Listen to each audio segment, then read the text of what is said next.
aqui em Votorantim mesmo, atualmente eu represento a cidade pelo Revelando São Paulo, né? Que é uma exposição que tem todo ano. Agora não está tendo por causa da pandemia, mas mesmo assim a gente está fazendo gravações e tudo mais. Meu nome é Osvaldo de Fátima Pedro. Minha profissão, sou escultor em argila e professor de artes. Tenho 52 anos. Eu nasci em Sorocaba, mas toda a vida morei em Votorantim. Então, eu desde criança eu já desenhava, né? Gostava, apreciava escultura, tudo. Mas eu só fui reconhecer, né, que eu sabia fazer escultura já com 36 anos de idade. Foi quando eu procurei, né, os escultores lá em Peró. Eles me passaram uma peça para me reproduzir, tive êxito e a partir dali nunca mais parei. Então, quando eu era criança, eu desenhava várias coisas. Desenhava monstros, desenhava coisas da natureza, copiava personagens da televisão. Na época passava aqueles Ultraman, Ultra Seven, então eu fazia aquelas máscaras, né, de Ultraman, Ultra Seven, vendia para os colegas. Além disso daí, eu também recitava poesia na escola, já bem pequenininho, fazia poesia, recitava na escola, na igreja.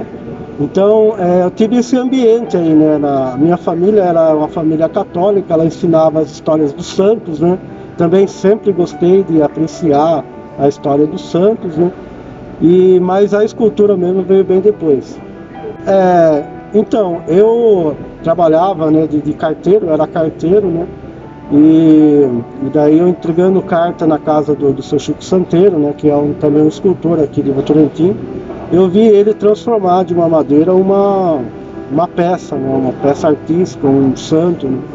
E eu me interessei muito, né, por esse tipo de trabalho, apesar de nunca ter nenhuma experiência, mas eu fui atrás, né, comprei formão, adquiri madeira e não consegui. Aí, dentro de pouco tempo, surgiu um curso de escultura em argila em Peró. Só que eu estava fora de todos os padrões, né? Porque era jovem, né?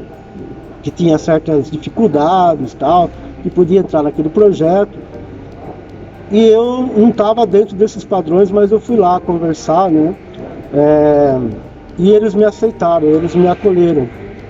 E daí tive essa experiência boa com a argila e daí nunca mais parei, né? Eles até me arrumaram um serviço e tal. A primeira peça que eu fiz foi uma Nossa Senhora Auxiliadora.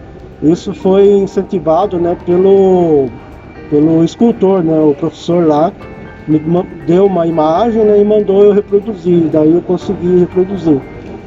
Hoje ainda tem essa peça, né? Porém ela precisa de alguns restauros. Então, inicialmente eu comecei com santo da Igreja Católica, mas depois, né, estudando, né, livros históricos, né, adquirindo conhecimento gnóstico, aí eu fui ver que isso deles representarem santo em barro não era só a Igreja Católica, e sim muitas outras religiões.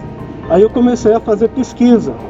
E daí também nunca mais parei, né? Daí sempre agora eu volto um pouco mais para a diversidade cultural, né? E religiosa. Além desses, eu já fiz o Gilgamesh, né? Que é um herói lá dos Sumérios. Já fiz a Yansan, que é tido como uma deusa dos africanos, né? Fiz os personagens do judaísmo, como o profeta Isaías, que até na história, né, do profeta Isaías, eles não gostam muito de imagem, né, tem tudo isso também, né. Fiz também o Ezequiel.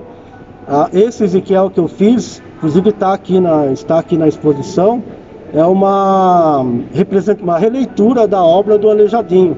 Então, se você olhar a peça e olhar a obra do Aleijadinho, você vai ver que tem assim uma semelhança, né.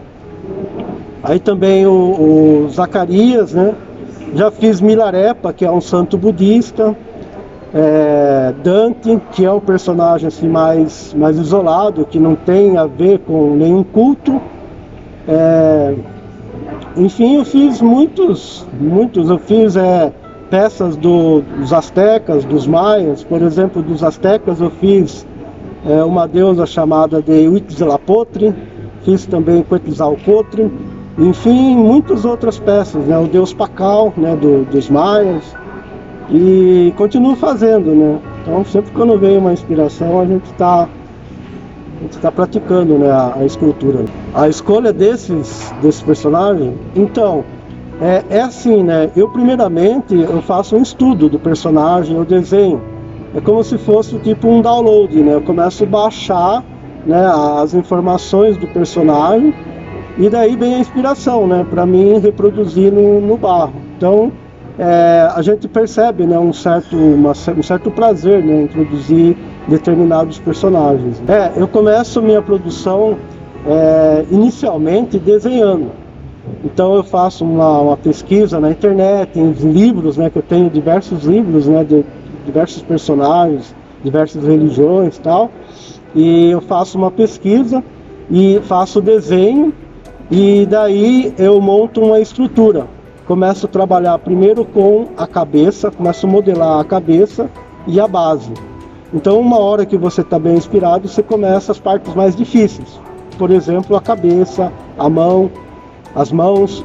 E quando você está mais assim sossegado, você começa com essas partes mais fáceis, né? Que é a base, por exemplo. A base é um quadrado onde você coloca o nome. Então, são coisas assim que você não precisa ali ter tanta inspiração para produzir, né? E daí você vai montando o quebra-cabeça, né?